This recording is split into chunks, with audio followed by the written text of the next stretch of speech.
Okay, so it's been a long time since I've typed somebody just by audio, but there's no reason why I can't do this, or I don't. It just normally doesn't happen. But regardless, can you tell me how many of my typing sessions you've watched before? I don't think I've watched too many, honestly. I was just kind of looking through, and on Reddit I found a recommendation. Oh, cool. Because it was just, yeah, I've been searching actually for my type for like quite a while now, and Okay. sorry, I feel like it got kind of hard because, yeah, when you look it up, it can get a bit difficult, to understand what exactly the functions are and how exactly they work and stuff. Okay, cool. Um, so can you talk to me about insignificant details from, well, what time is it where you're at? Well, it's almost 4 p.m. actually. Okay, so can you tell me about insignificant details making up your day to day? So, like, I got up, I went into the kitchen, I made some toast, I sat down at the table for a while, I watched a little bit of TV, I went out and like little shit like that. Oh, okay, yeah, the little stuff. I get it. Well, I got up pretty late, I'd say, like half 12 even. That's usually the time I get up on the weekends, and I just kind of, yeah, I brushed my teeth, took a shower, went downstairs, ate a bit of panna cotta because they're pretty good, and I just kind of, yeah, played with my phone and watched how my sister was playing a game. Okay. Yeah, I didn't have too much events going on today. When you're when you're watching media that doesn't teach you anything, it's just for entertainment, what kind of shows do you like to watch? Well, I mean, that depends. I do like often like more action themed, you could say, shows. I like, maybe you know this one, I like Arcane, for example. Well, that's like a show where just there's a lot of, it is a lot of action, but there's also a lot about there's also a lot about the characters and how they develop and how they interact with each other. I really usually like it to just watch shows where you can see all of that stuff. Is it is there like magic and stuff in the show? Yeah, pretty much actually. That's usually a combination I seem to like in media when it's like kind of realistic. Yeah. When it's like in a setting which you can imagine could happen, but at the same time there's some kind of magic system, a Yeah, supernatural system. I like shows like that too.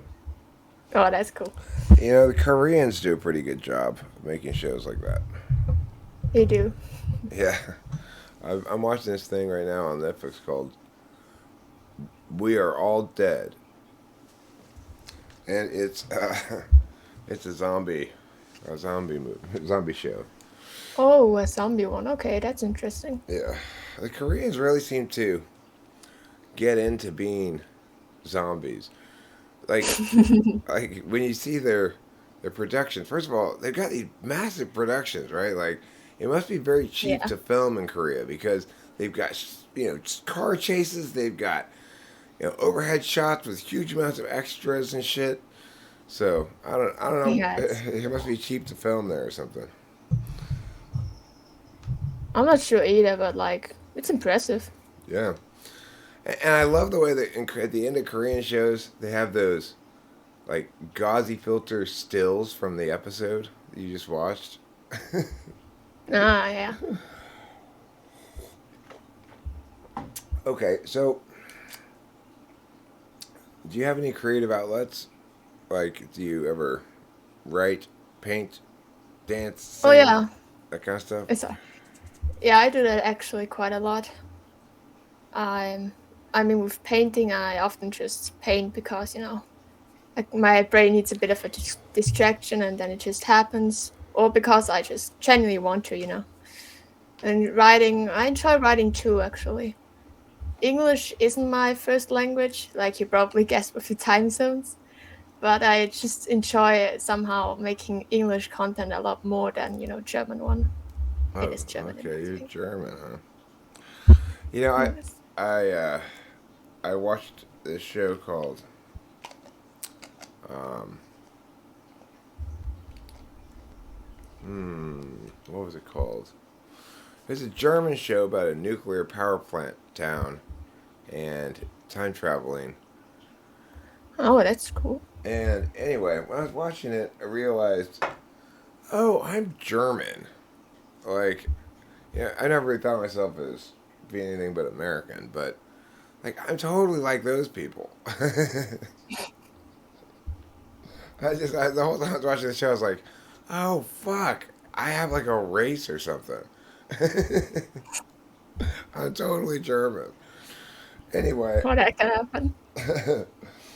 my name Strauss. It means ostrich in German, I Yeah, yeah, I know. think.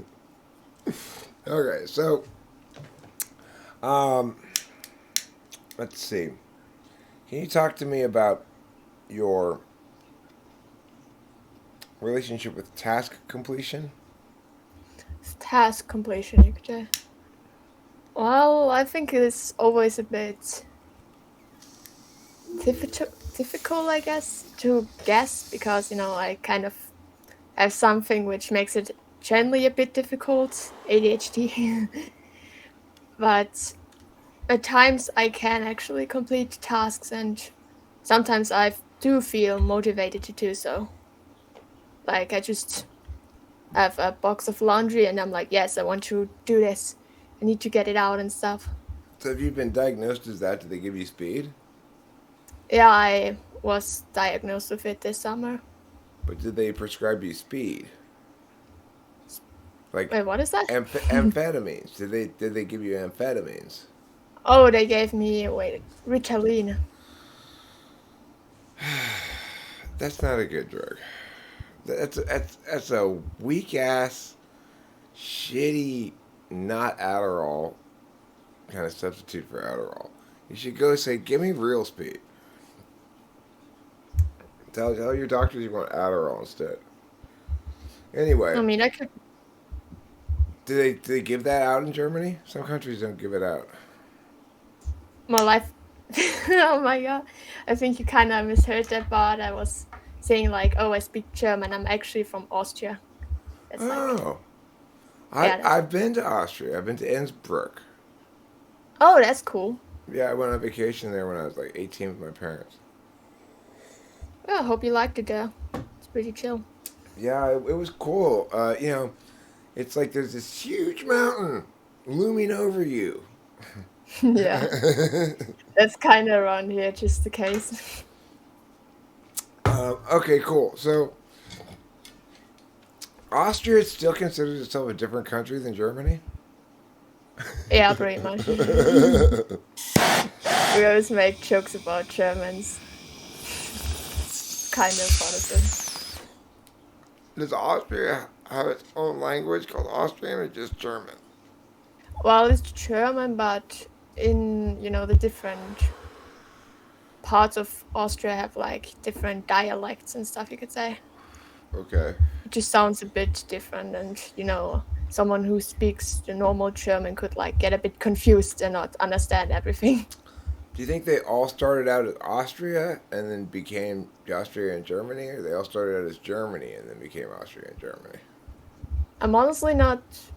I mean, there were like, it goes like time and time packs, so Okay.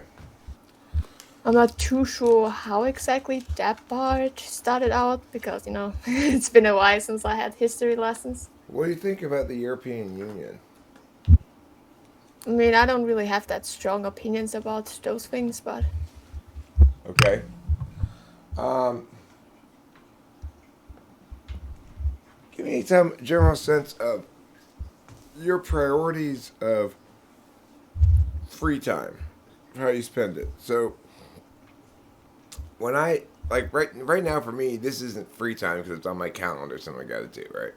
But Mm-hmm. um, when I have free time, I mostly spend it more likely to be making something than consuming something, but I split it kind of half and half between watching cartoons and making shit, you know.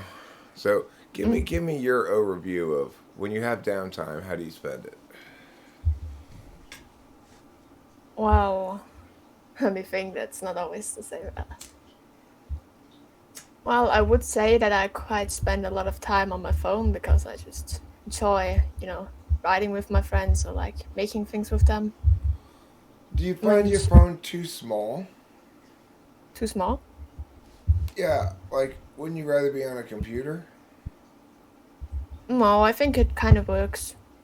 And when like I'm not with my phone, I'm often like drawing or, playing with my dog.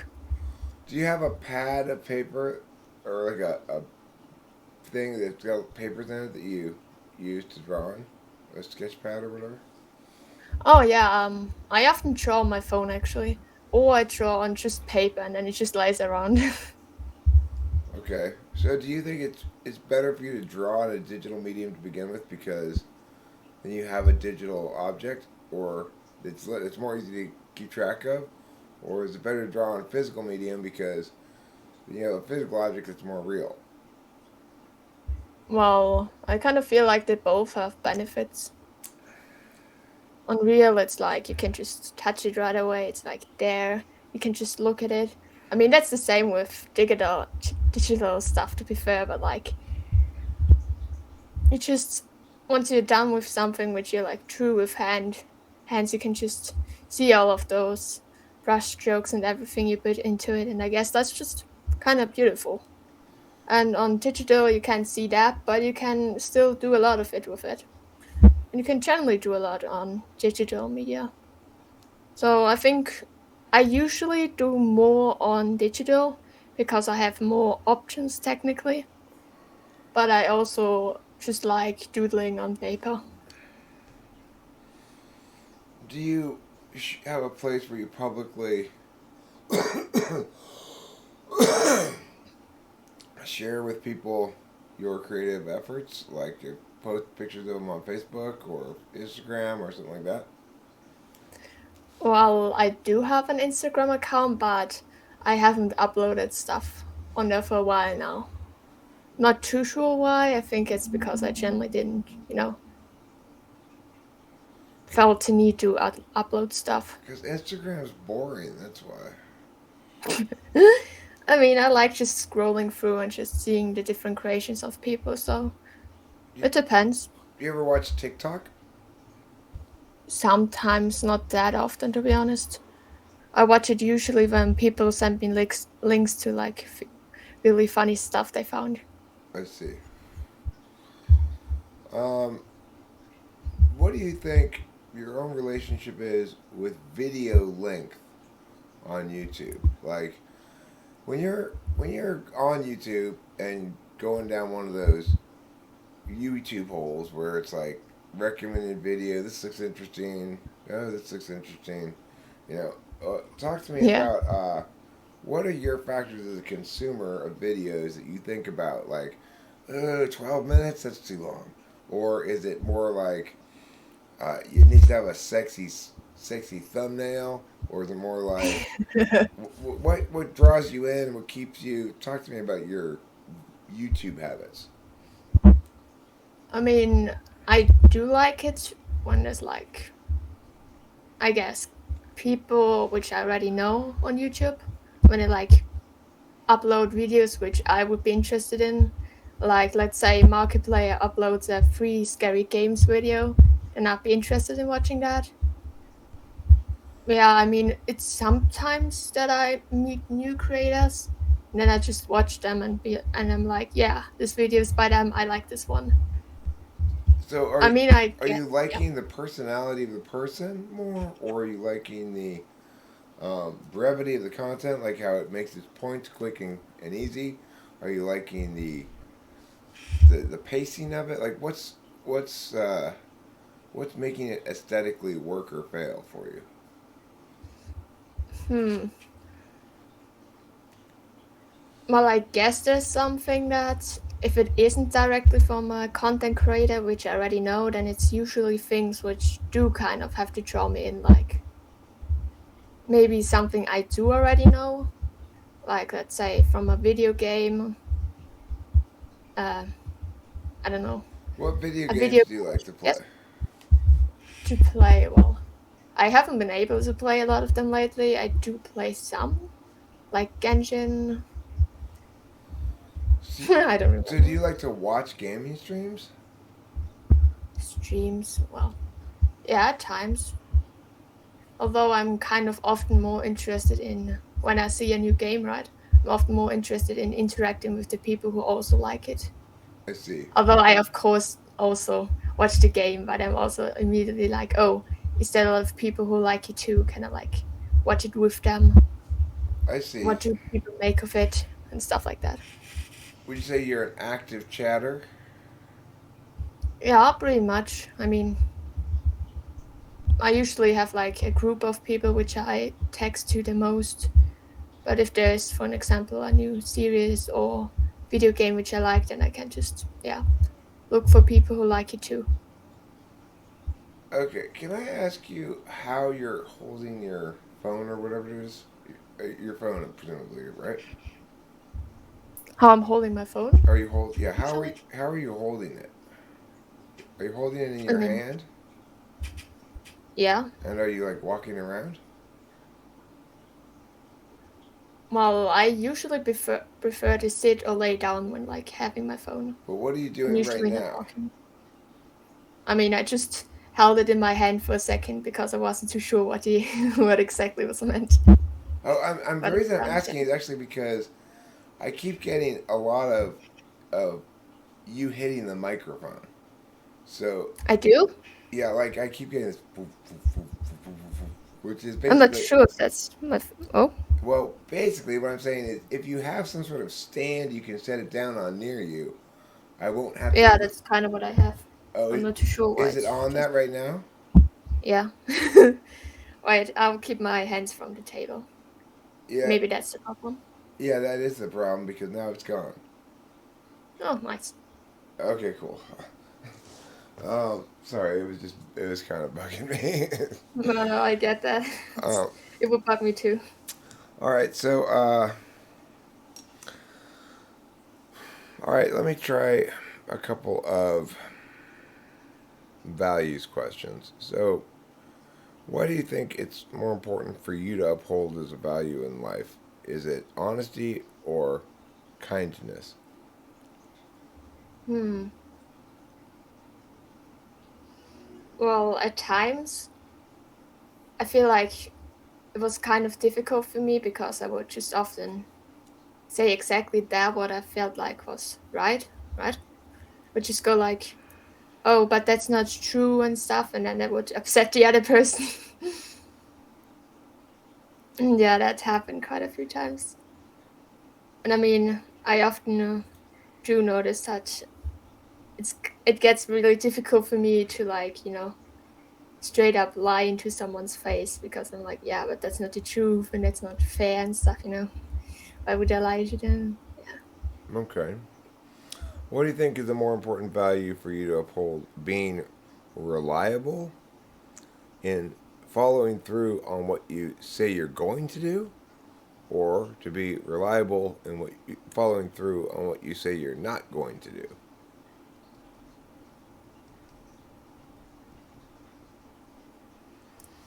Hmm.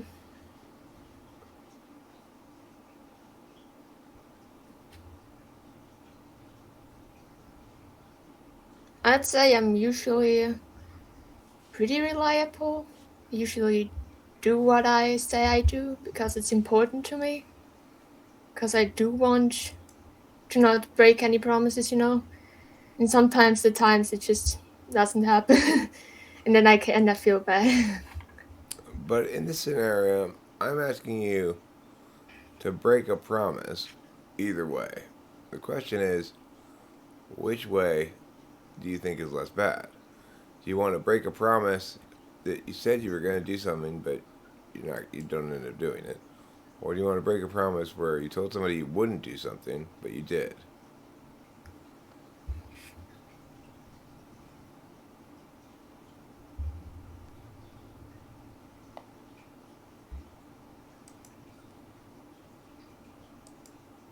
I'd say it's the first one then, more. Okay, cool. Now, I know you're on your phone, so hopefully you'll be able to see this. I'm actually on my computer. Oh, you're on your computer. Never mind then. I don't know that you're on your phone. So I'm going to present this thing. I'm going to share my screen. And you're going to see this, and hopefully it's big enough for you to read it. Oh yeah, that's big. All right. So can you read that? Now, the first thing is you're chatting with your friend or whatever, and you're saying, "Boy, I really should have pulled the trigger on that chance I had to Myah, but instead or I did used to play soccer. I really should have stuck with soccer, but instead I."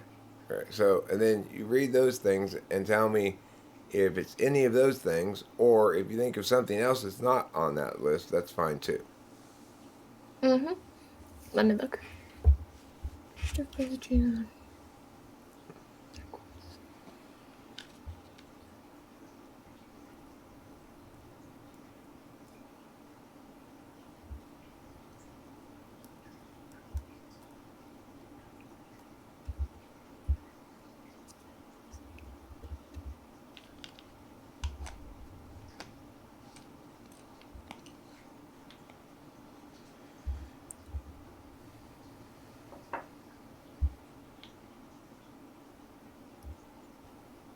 I think it would be kept changing my ideas. Okay. Now, let's go down to the next one of these. There's 4 of them. This is I should have said, but instead I. Now it can be either I should have said meow meow meow meow meow, something specific, or it could be I should have said something, but you don't really have in mind anything specific. Either one of those. But instead I. It's something.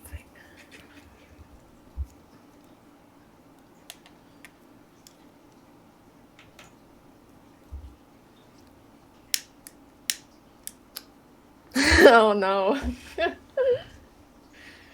Okay, I didn't think of it until late. I kind of hit in. Okay. Didn't think of it. It's just like that. I just often like don't know what to do on like a conversation, or like later on I just suddenly have so many ideas what I could have said, right? Just Right. go like, man, what if I'd said that? That would have been so much smarter, right? So you have something specific when you later on when you're thinking, I should have said meow. It's it's something specific that you should have said rather than I should have said something rather than remain silent. Yeah, I think so. Okay. Um, so it's like when I was thinking about a recent doctor's visit with Rachel's Rachel and the neurologist, I said later, I should have said to him, "That's your lady that you hired to answer questions about your practice. So the fact that she's not a doctor is irrelevant." But that's me thinking later. I should have said something specific rather than just I should have said something, but I just let it slide. Yeah, it's usually my case too that I just suddenly like go like, oh yeah, I should have said that, and it would have looked completely different, right? The situation. Okay, cool. Um, can you think of any instances of having learned from that and have it be applicable to a later situation? So for example, you say, oh, I should have said to Joe, if you love cheese so much, why don't you marry it? But you didn't say it. But then later on, you have a chance. A similar thing comes up, and Frank says something, and then you use that same idea then later on and go, well, if you love salad so much, maybe you should marry it. Like, does that I mean, ever I happen? could imagine that. Okay. Um. But I probably would have forgotten it until then. Okay. So then it would have started again. Just the circle of, oh, I should have said that. Oh, I should have said that. Okay. Right. So you're not really keeping track of like in the sense of I'm never gonna let that happen again. And then I just forget. Yeah. Okay, I should have realized, but instead I um now in this case it could be really anything, but that you should have realized. But the example I'll give you for target blindness, which is the first one, is the other day when I was making a video about these charts. Rachel was sitting next to me, and I put my cigarette into my mouth backwards, so the filter was out and the tobacco part was in. And I didn't see it Oh. because I was looking at this chart, but Rachel saw it and said, Eric, because I had target blindness. Because I was looking and focused on this chart and saying what I was saying, I wasn't realizing that my cigarette was in backwards, okay? Oh. So, Man. so can you give me an example? Can you look at which of these and tell me which of these it is for you? Yeah, sure.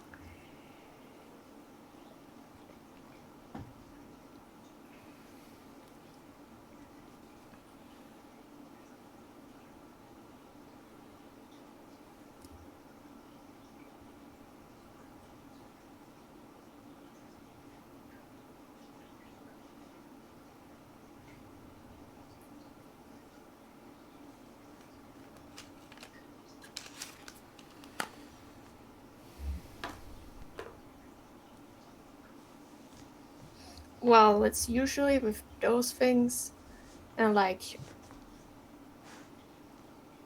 I could say that it's also with target blindness if it's the way I cut it up, because I usually am focused on the thing, and then I just kind of forget any other detail.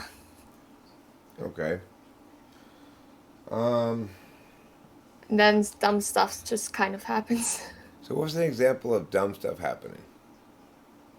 Well, let's say I don't know, I forgot like my scarf at home because I was too focused on thinking about that and doing that, And thinking about ahead and stuff. and then how much for the rest of the day are you going kicking yourself all day long, going a scarfless day? Oh my God! Why did I leave that at home? Or once you realize you forgot it, is it just out of your mind then the rest of the day? I mean, guess it usually depends on how much I need the thing which I forget. If it's a scarf, then I did forget it a few times, but it was luckily always not out of reach. I could just run back quickly and then get it. It wasn't too late. But if it was something, bigger, I probably think about it quite a lot. Okay, well let's say it was too late to get your scarf. How much is it going to bother you to have a cold neck all day? I mean, I probably just kind of deal with it, I guess. Okay. I would probably still be like, oh man, why did I forget that? That was like a thing a baby could like remember, right? But I still would like. Oh, actually, that reminds me, I forgot a scarf before already, and I kind of was like, oh, I kind of need something, right? Because it's freezing cold outside, and I'll get a cold if I don't get something. Hmm. So I just kind of bought another scarf. Okay. How many hours of sleep do you need a night?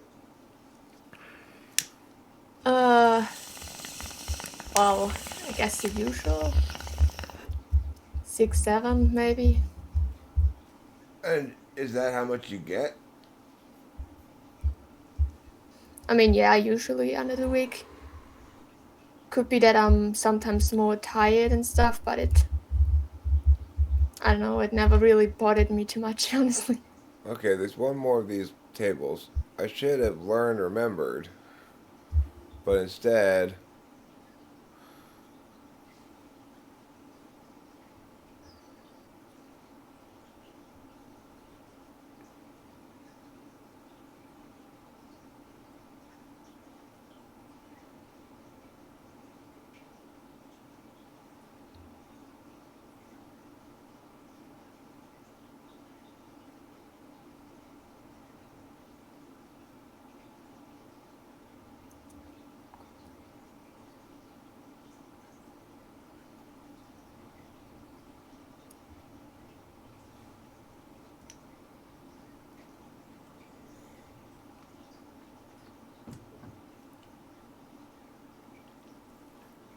Hmm.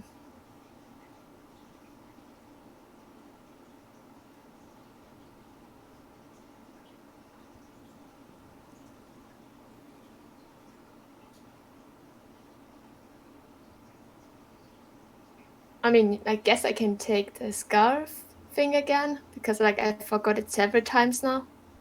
Although I should have like learned it the first time, right? I should look after it better. so you're going with because your memory's shite? I'm not sure. It's Okay, interesting. Um, Let me ask you: have you ever heard me? It doesn't sound like you watched much of my videos because you got referred by Reddit. But have you ever heard, just in case you have, me telling the potato touch story? okay. Have you heard that before? I don't think so. No, Okay, what it's all so about. I'm gonna tell you a story about me at a restaurant and something that happened, and I want you to see if you can come up with a comparable story from your own life. Okay? Mm-hmm. I went to this restaurant and I used to sit at the counter where you could see the waiters and the chefs dealing with the food. And I Yeah. noticed that when you ordered a meal at the restaurant, which came with a baked potato, that the waiters would touch the potato on both ends with their fingers to push it open to scoop butter into it. And Mm-hmm. I never got a meal usually. I usually got breakfast there. But I thought to myself, if I ever get a meal, I'm going to keep an eagle eye out and make sure they don't touch my potato too much. And so then, sure enough, I go back to that restaurant and I get a meal. And I'm watching the whole time. I'm like, okay, I'm gonna note, keep an eye on the food as it's progressing here. Make sure I see my plate when it comes out, and I'm gonna watch and see if they touch my potato too much. I probably won't send it back, but I like cut off the ends and push them away or something where they touched it, you know. So anyway, then my plate suddenly arrives in front of me, and and it had rice pilaf on it because I got rice pilaf instead of the baked potato. So there I was sitting the whole time trying to keep an eye out for them to protect my baked potato, which didn't exist because I got rice pilaf. That's a I should have realized, but instead I remembered. In other words, I was remembering my rule that I had made earlier about how I was going to proactively protect my potato, and instead of realizing that the fact that I chose rice pilaf made that rule moot.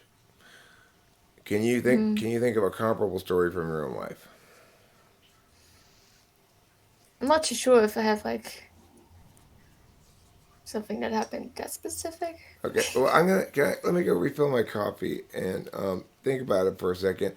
Or if you can't come up with one of those, try to come up with one the other way around, where you should have remembered but realized that's specific to that story. If you can, and if you can't, that's indicative of stuff. So thank you for the information, regardless.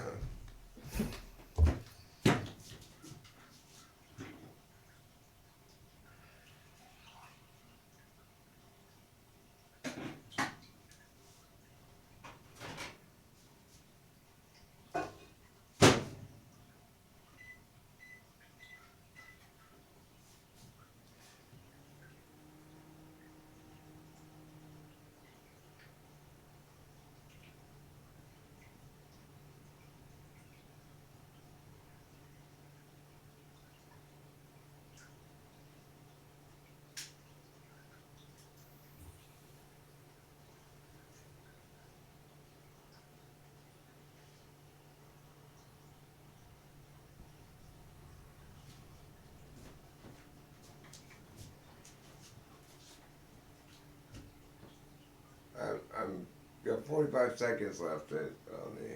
I got to Oh microwave god. the coffee because it's old. It's cold. It's old, cold, and full of mold. Mold too. Oh god. It's not actually full of mold. Oh my god. And it's only like 6 hours old, but That's already enough. it's cold. Or was prior to being microwaved. Now it'll be warm.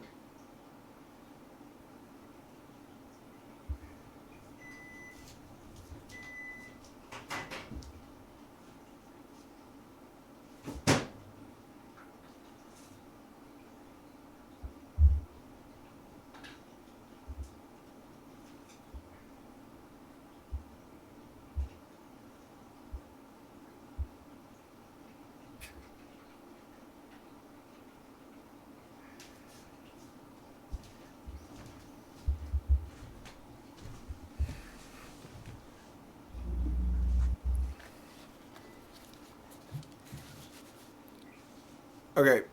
Do you have any answers for me? I'll be honest, I'm not too sure. Okay. I So, don't think I really. Sorry, I don't think I really understood too much what you meant with the whole. So, like, what exactly I'm supposed to build up on? okay. You know? So, what I'm trying to do here in general with that question and with a lot of these questions right now is I'm trying to distinguish between which kind of knowledge function is conscious and whether you can consciously distinguish between examples of the two. So, the two knowledge functions NI and SI.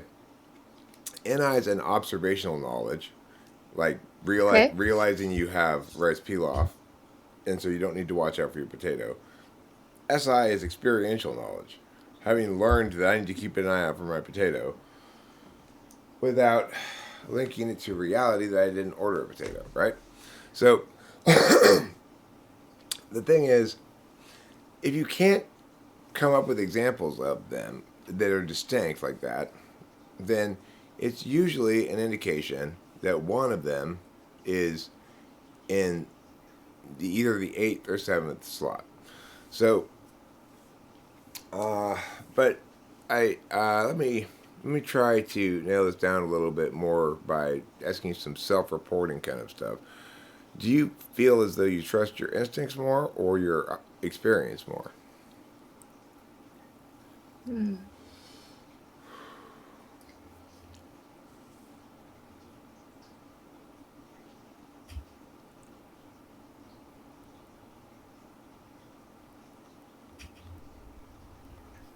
I mean,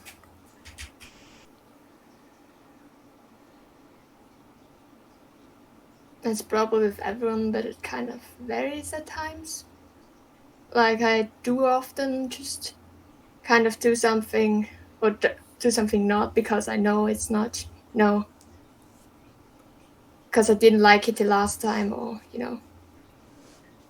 I think I'm not qualified for it because I think I don't have enough experience for it, right? But I often also just kind of impulsively do stuff because, I don't think too far ahead what is gonna happen afterwards. But it's usually not stuff which, Okay. it's a bit difficult to explain. Okay. So do you perceive yourself as somebody who takes action first, who decides first, who knows first, or who reacts first?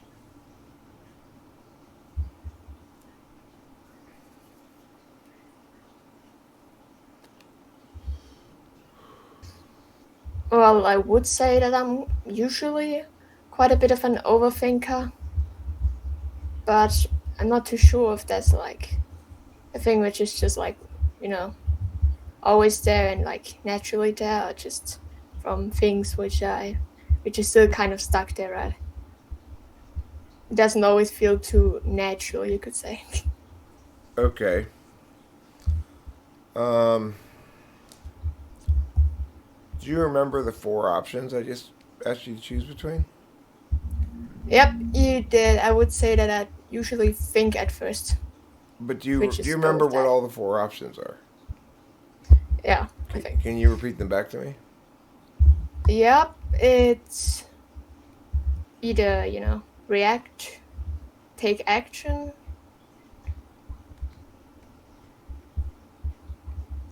think things through. I'm not sure about the last one anymore.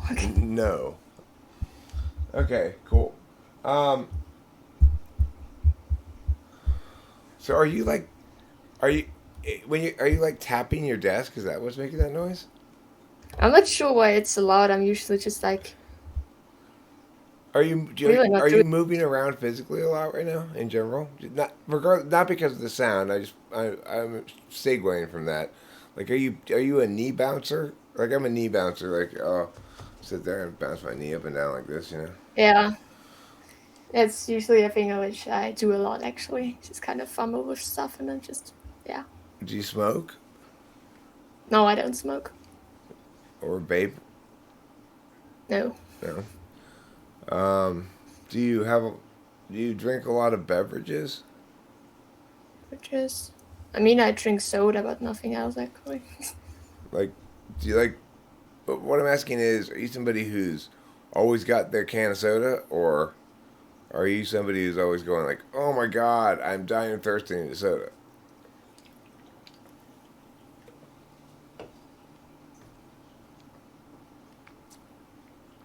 Hmm.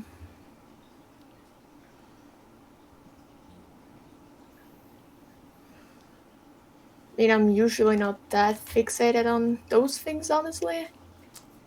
Usually Okay, not really someone who's just instantly like, ah, yes, I have to eat or drink unless I really like, oh my god, I'm starving, or, you know. okay. So you're walking down the sidewalk, and you're not looking at your phone. You're not listening to anything. Nobody's talking to you. What is going through your mind? Do the play-by-play of the inside of your head. Oh, there's usually like a lot actually, I think, going on. I often think about what kind of recently happened or like what's generally on my mind, right? And then they just kind of build up from there, and then I just I go from like a normal everyday occurrence, which I'm maybe annoyed about. In the next minutes, it turns just like into, oh, what would have happened if Walt Disney was actually frozen in, you know, this kind of mind jumps. Hmm. And what would happen if Walt Disney were frozen? I mean, that would be kind of crazy. I mean, don't I think he is, isn't he? I can't say for sure. But I mean, it's not that much of a leap to imagine that somebody with a lot of resources near the end of their life might have this crazy notion like, I need to get my body frozen and kept super cold, and then someday they're gonna unfreeze me, and medicine will be able to bring me back to life, basically, because obviously the freezing will kill the person. But uh, I guess it would be kind of crazy to think that it would work. But Yeah, that definitely would be. okay, so do you like to watch any kind of paranormal stuff like ghosts caught on camera or Oh alien? yeah, oh Yeah, yeah. Usually, I do like BuzzFeed Unsolved. Maybe you know that one. I I It's I maybe. okay. Yeah, well, it's about two guys, which is kind of it's never really too much. Oh, we really caught a ghost, guys. It's more like it's just kind of the dynamic between the two, right? It's just like best friends, and they're just investigating scary stories and stuff. One is a pretty strong believer, and the other one doesn't believe anything. It just makes it pretty cool. Okay, that's cool. I haven't. I'm surprised I actually haven't watched it. It's the sort of thing I might watch, but the thing is, have you ever watched Paranormal Caught on Camera? That particular show, Well, I guess yeah. where It's kind of just. Yeah. It's like they have a clip of something that either viewers sent in or they got from the internet or whatever, and then they have these like four different experts who take turns commenting on it. Yeah, I guess. I mean, not really like with the whole, expert thing, more like just, yeah, those videos alone where they go like, oh, look at this ghost caught on camera and Right. stuff. Or yeah, like do you watch on YouTube the ones that are like um top 20 unexplained closed circuit camera captures from August or whatever? I mean, I'm honestly not watching this stuff too much anymore, unless like, let's say YouTuber now watches it, and it just go like, oh, this is interesting, right? But yeah, I mean, it's kind of, I'm honestly not really, I wouldn't necessarily say that I just look at those videos and go like, oh my god, this is real.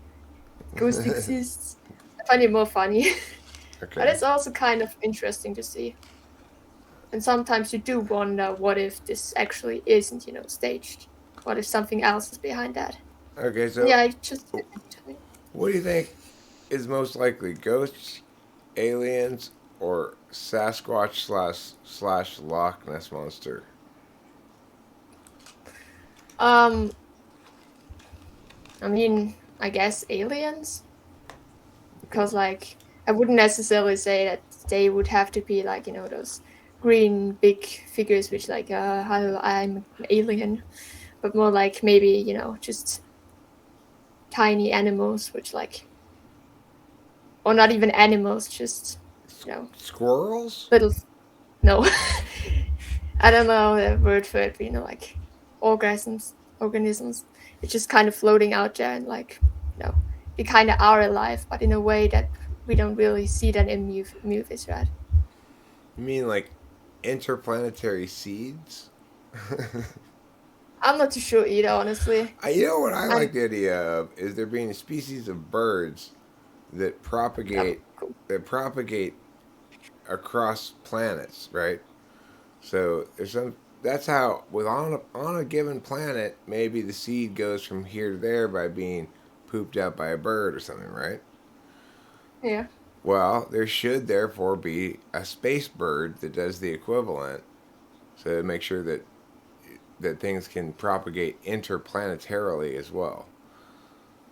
So I like that idea. Okay, I mean, that sounds fun.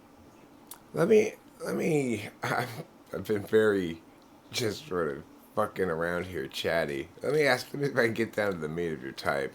Uh, okay, can you tell me how to break down the following task into exactly 5 steps? And the task is putting up, getting ready for a Halloween party. Okay, well, first thing would probably to like, I'll assume that I like have everything already ready, You're going to the party. Yeah. You're not hosting it. Yeah, thank God. Well, at first I would probably like get on the costume, just put it everything together.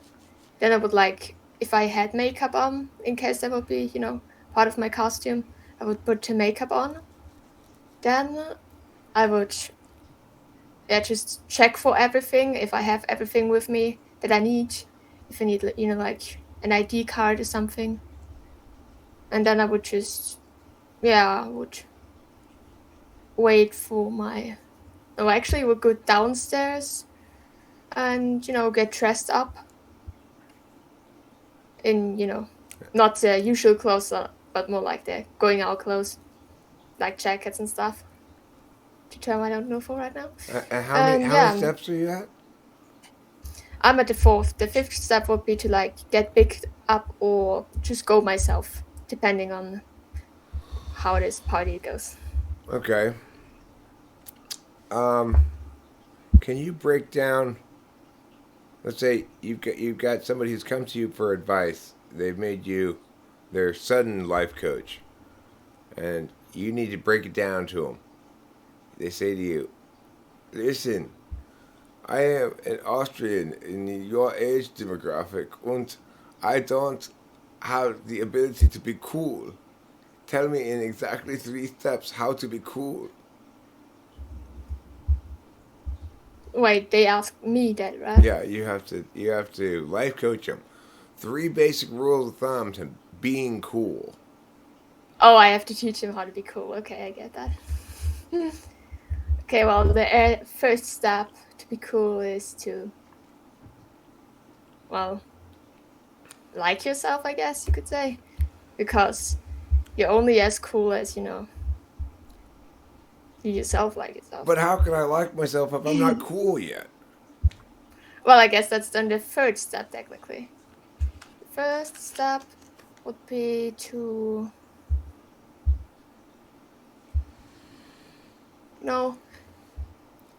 maybe like do a little research on the way you want to, like look like. Maybe search like, oh yes, I want this kind of clothing style, or like, oh, I saw this person with this sort of style and I like that one.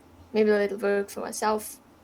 Yeah, that would Okay, be the so first step. so compile a pile of specific examples of cool that I can utilize to understand whether something I'm assessing now is cool, right?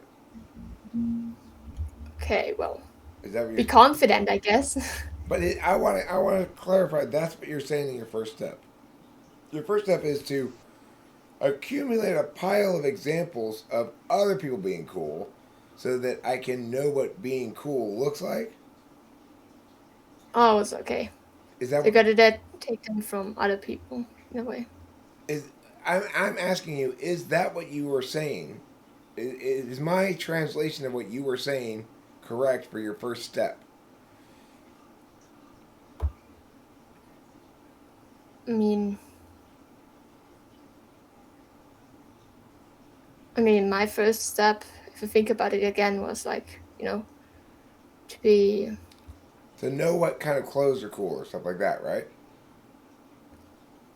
yeah. So what I'm saying is, are you saying that I should have like a some sort of pile of examples, either in my head or maybe even like on a Pinterest board or something, of other people in the world displaying cool, so that then why? So that I can use that to compare against something new to see if that new thing is cool, or talk me through the mechanics of that. Oh yeah, I felt like that. Maybe you can just, you know, yeah, you could take some inspiration for the world. Just, it's kind of a difficult question because, what is cool and how do they want to, to be cool in that way or But is your first step basically saying know what's cool? what's cool.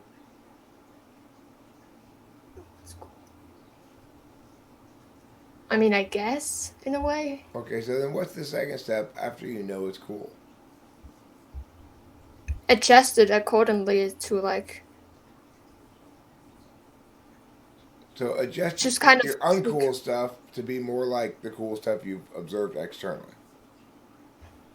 I would say to be the cool stuff which you like saw, kind of adjusted to the way which you actually, can use and like don't feel uncomfortable using, right? Okay. So like if you don't like a certain style in clothing, for example, but you do like some elements of it, then you can use some elements of it. It's kind of what I mean. I see. Okay, so extract from us from what you observe the aesthetic rule or something, or the aesthetic specifics that you like and incorporate them yourself, maybe. Okay. Yeah, in a way. Um, I see. All right. So now I'm going to ask you some TI questions. If All right. if some Austrians love Falco, and some people who love Falco also love men at work, is it necessarily the case that some Austrians love men at work?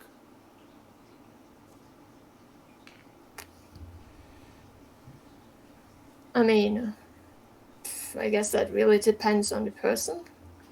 Like I wouldn't just necessarily say that. Yes, I Okay. don't know. Okay. Americans like rock music. I wouldn't say that. Okay. Let me try another question. If Mm-hmm. if only people from Iceland like iceberg lettuce, Oh, only okay. and if I like iceberg lettuce, am I necessarily from Iceland?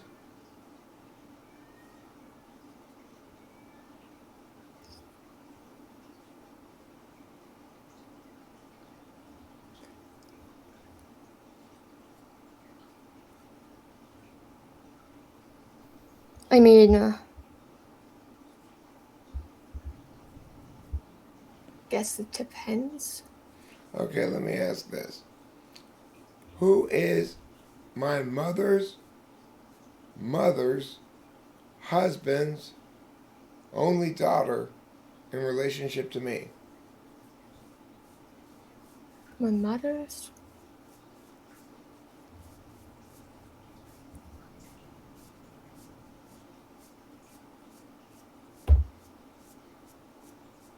My mom. Right. Okay. And can you tell me what um, tomorrow's yesterday's tomorrow is in relationship to today, if today is Saturday? Wait, can I hear the question again? Tomorrow's yesterday's tomorrow.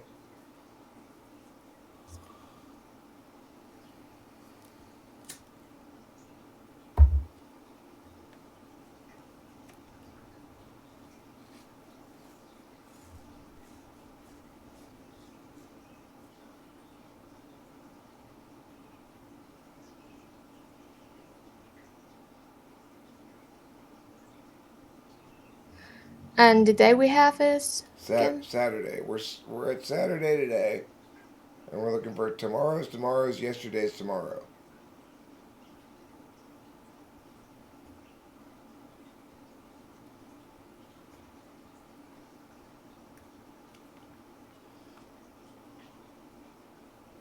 Monday. Or did I think that through wrong? No, you're right. Okay. Okay, cool. If you're in a relationship with somebody, like a long-term relationship, let's say, and you can only pick one of two things. One thing is they're very affirming in their words to you. They're always saying how beautiful you are and wonderful and everything, but they're very unfair. Every time there's an odd number of things, they take the majority of them. If there's only one, they take it. Um, and then the other option is that they're kind of harsh and direct in their words, but they're very fair. They always split everything in half. Which one do you pick as your partner? Hmm.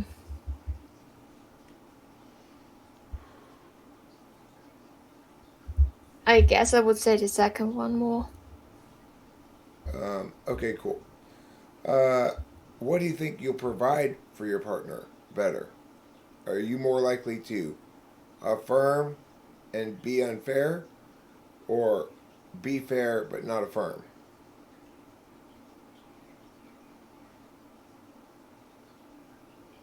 I wouldn't necessarily say that I'm like, over the top. I mean, sometimes it comes out, but it's more like random. But I wouldn't necessarily say that I just would be like super cold to my partner either, right? That would be just like not a thing I would do.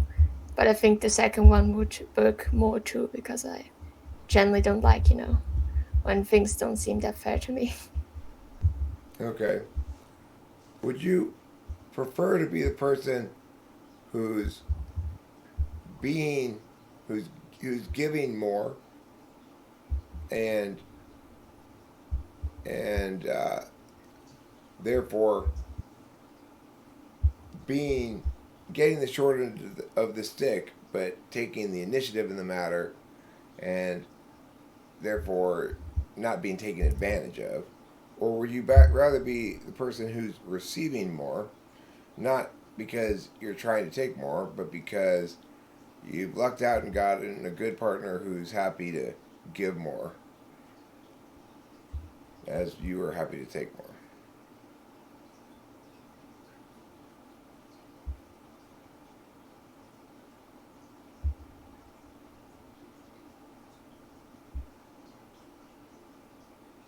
I mean, I usually do enjoy, in a way, doing things for others. Or like just making sure things work out for them. Just making sure they're kind of happy. I mean, at times it does get frustrating when like I put a lot of effort into things for others and they just kind of don't appreciate it at all. I wouldn't, but I would say that would get pretty awkward if I felt like, oh yes, I'm not providing enough, right? Like I'm the one who constantly takes stuff, not Okay. yeah. So you're not going to be the one who's not a team player. No, I don't think so. Okay. Do you have a little extra time? It's it's 8 o'clock already, but do you have a little extra time so I can try to nail this down a little bit better because we're out of time, but I don't feel like I'm done. I see. Well, I do have on weekends usually the most time, so like on Saturdays it works. You can also do it a bit later in case it works better for you because I think it's pretty early in your time. No, I'll be able to get another 10, 15 minutes. I just want to make sure you don't have a pressing engagement right now so that I don't. If we go as we're going over here, that it's not that I'm not keeping you from something else pressing. Right. Okay, so I'm pretty sure I've got your type down, though. I'm feeling pretty confident about it, but I just need to do a couple confirming things. So, well, you haven't watched my typing session, so no, you haven't heard this. I'm going to tell you the first part of a story, it's a short story, and then you tell me the second half of the story, okay? Okay. A woman named Joanna goes into a bowling alley, and she has a peacock on a leash. Okay. And she goes up to the counter and she says, "Hi, I'd like to rent Elaine 5, and I'd like to rent shoes for myself and shoes for my peacock so that we can go bowling." And Okay. the guy at the counter says, "I'm sorry, we don't allow peacocks in here." And she says, "But this is my service animal." And he says, "Well, fine, but we don't have shoes for peacocks, regardless." And she says, "You're discriminating against me. Let me talk to your manager." Now you finish the story. All right. It's one of those moments. Okay. Well, she. I guess. I mean, if the worker probably doesn't say anything after that, they just go like, "Okay, please leave me alone. Just go get the manager or something." And then you just, yeah, they go to the manager. And then they complain. I mean, the manager is probably at first like, why does she have a peacock as, service animal? But I don't think they would like go like, no, this is unacceptable and stuff, right? They would just kind of like, yeah, okay, I guess we don't really have shoes right now because this isn't a thing which usually happens, but you get a discount or something. Yeah, that's kind of how I expected it would go. Okay. So, um, now I'm going to ask you the troll question, which I also am assuming you've not heard, which is nice. Uh, this is like a choose your own adventure kind of role playing question where Okay. your character is you're the mayor of this town, okay? Okay. And you can talk to other characters in the story if you want. You can ask me the narrator questions or whatever. So here's the situation: you're the mayor of this town, and there's right before winter. There's a big storm that washes away the bridge. Now, your town is split in two by a river, and normally you used the bridge. On one half of the town is the are the merchants and the townspeople and the craftsmen and you and stuff. And on the other half of the town are the farms and the silos and the grain and the foodstuffs and stuff like that. And so now that the bridge has been washed away, you have to start moving your food across the river on boats. So you do that. But then a river troll comes and takes up residence in your river, and he has a magical power. He can run up to every boat that crosses the river with food in it, and he can take 10% of it. Doesn't matter whether it's a crust of bread or a whole dead cow. Lightning fast. He can run up, take 10% of it, no matter how much you've got it locked up in the boat. It's his magic power. You can't stop him from doing it. He explains it's a troll tax that he's taking to provide services for your city. But the problem is, you only have enough food saved up for winter, exactly, just barely. If you allow this troll to continue taking 10% of your food supplies throughout the winter, 10% of your people will starve. And so you can't rebuild the bridge until spring. What do you do, Mayor? Okay, so if I like let him do his thing and take like 10% of each boat, then everyone will starve. Okay, Not everyone. 10% of the people will starve. but that's still people who will starve, so I don't think I want that. Well, maybe I can like figure out an alternative way in a sort to make sure that this doesn't happen, because it's kind of killing people. Maybe there's like a different way I can get the food across without having to fight with this thing, which like has obviously major problems, because else it wouldn't be doing this. And well, there's quite a few things actually. It can get pretty complicated. There's not a bridge. How do you... I mean, how rich is actually my country? Well, I mean, the thing is, it's kind of a moot point because there have been some heavy snows. It's the Middle Ages, okay? So you only have Middle Ages technology, and even though you've got some good amount of gold stored in your treasury, there isn't any food to buy because you can't even like get to the nearby towns because it's the Middle Ages and the snows are too deep. And so it's like you have to rely on the food you prepared for the winter because you're kind of isolated during the winter because it's the Middle Ages and the snow. Okay, yeah, that makes sense. I just thought of something, but it's probably not going to work because, it's kind of a ridiculous idea. But I just get the catapults and I just catapult the food across the river. No, that works. That's a possible solution. But the problem that you have is that all of your food ends up being like pre-mushed for you. Well, I just gotta like pack it up real good, and everything. I don't know. Okay, so he's not gonna just like put a bunch of sandwiches in the catapult and shoot them over. I mean, we could just like make food which isn't necessarily, like breakable with just one thing. We could just pack it in real nice. I We like might that. just I like the sacrifice idea it. of just filling it with sandwiches and having the people on the other side of the river just stand there and try to catch them. Maybe it'll work. I mean, I probably have better chances than fight some ocean thing. Okay, so you could catapult the food over. That's one possible solution. The so-called most intuitive solution is move the people, not the food. But that's kind of a pain in the ass too. Or a lot of people, or some people, will just go straight to kill the troll, which you didn't even really seem to consider.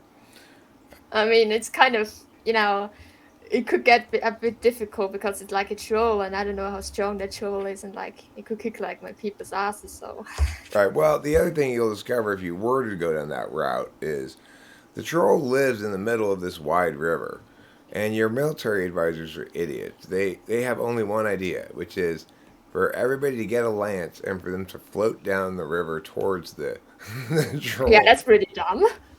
But Why would they do that? if you do that, the troll's just gonna knock over your boats. Yeah. So your solution is better than that. Some people just say, well, I guess we just gotta have people starve. Some people try to move the town. Well, you can't even rebuild the bridge till spring. No, how are you gonna move your whole town? You can try to negotiate with the troll. Some people do that. Um, okay, but he's not very cooperative. Anyway, I feel pretty confident about typing you as something, but I got to do two more checks here. So, can you tell me reasons why a person might want to join the Navy and serve on a submarine? I mean, there could be many reasons for that, I guess. I never really considered it myself, but I guess some people just do it because they want to like serve the country. That's just kind of something that's important to them, I guess. But it just, I mean, I really never speak to people which, went to the army because they generally wanted to.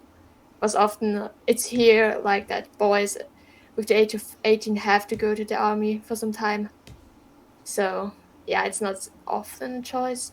But I would guess that people who free willingly go is because they just kind of want to, like maybe make new experiences, like defend the country, or just make new friends, which are like maybe, yeah.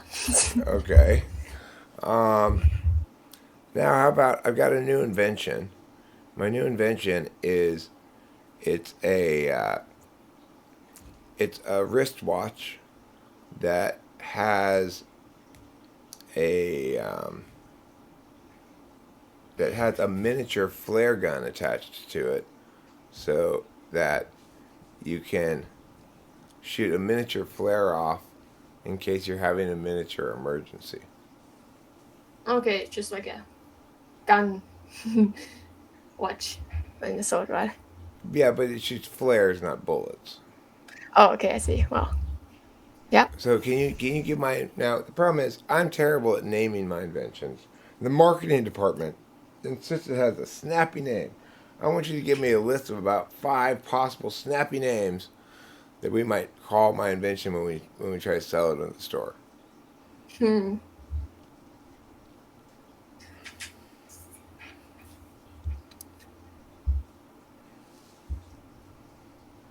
I mean, I have a few slogans, more like who needs to stun him when he just can like flare him.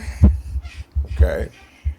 Well, for the names itself, um, you think, well, it's a flare gun, just gun.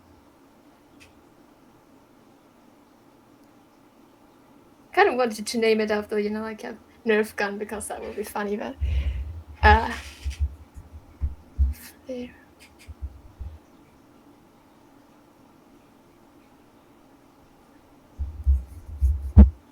What would you name it in German?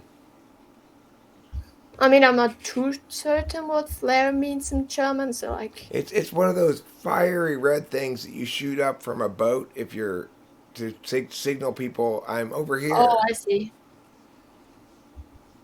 Okay, yeah, that makes a lot more sense. Well, I would say you could name it like. Imagine you just name it Signal Watch or something. What would you call it in German?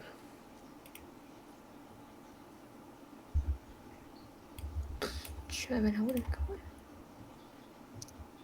it? Germans always have something like this Schnitzel Fragenschnug or something. Give me some German names for it.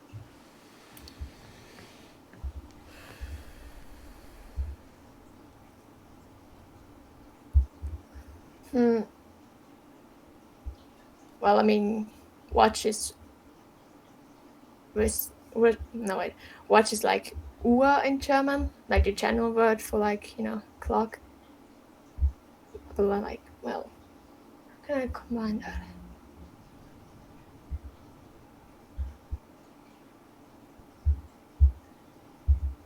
Lebensretteruhr. Lebensvector. What's that mean? Oh well, lifesaver watch. Lifesaver watch. Okay.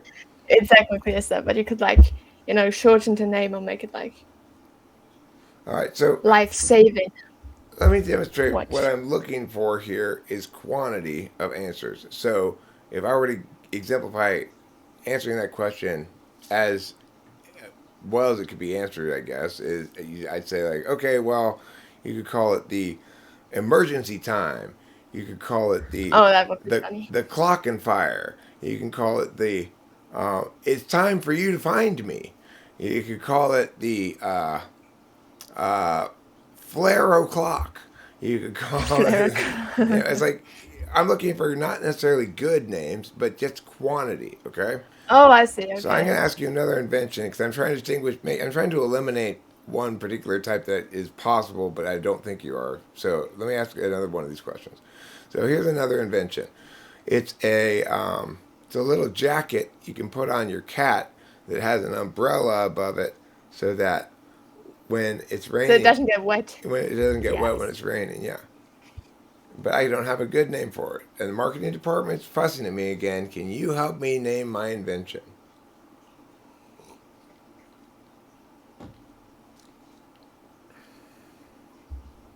No more wet cats. No, Umbrella cat. Wait, that's bad. Well, they don't have to be good. We're looking quantity, not quality.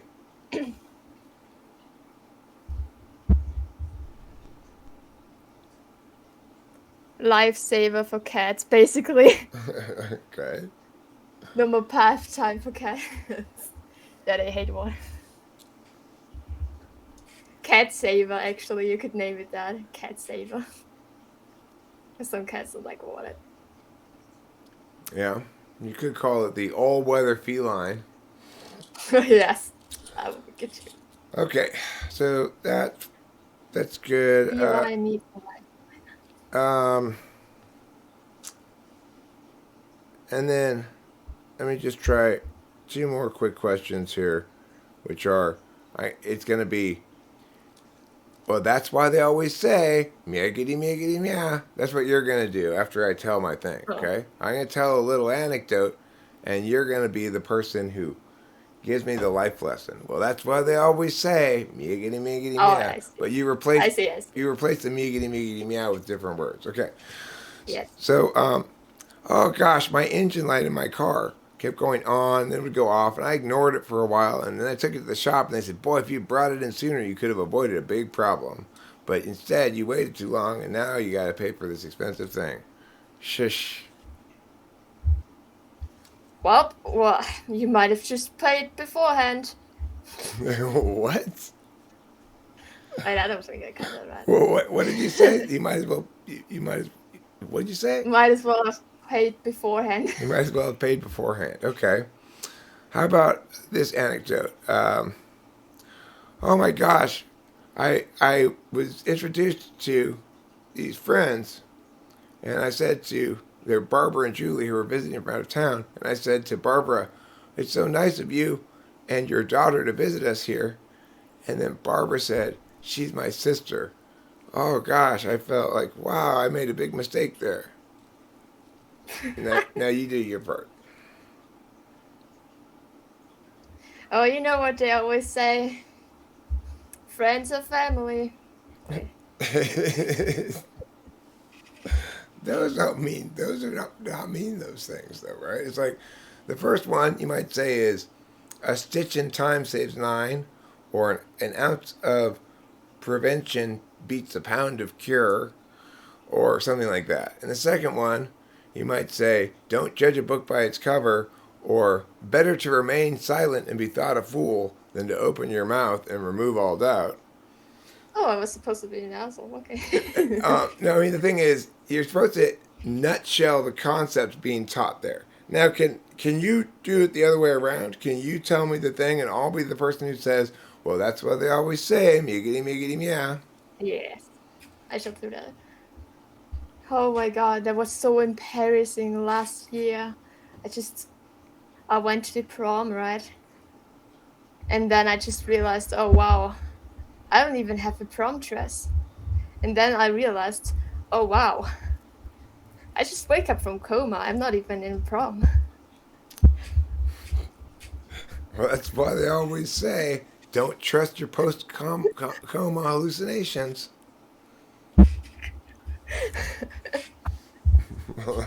Like that, I guess. Like that, yeah. Okay. one last thing. You have world mic power. You have advice to give to the world. You get the mic for 30 seconds. It gets broadcast into everybody's ears and translated into everybody's language. And they listen to you, or at least hear it. And so what do you have to say? What do you do with the mic?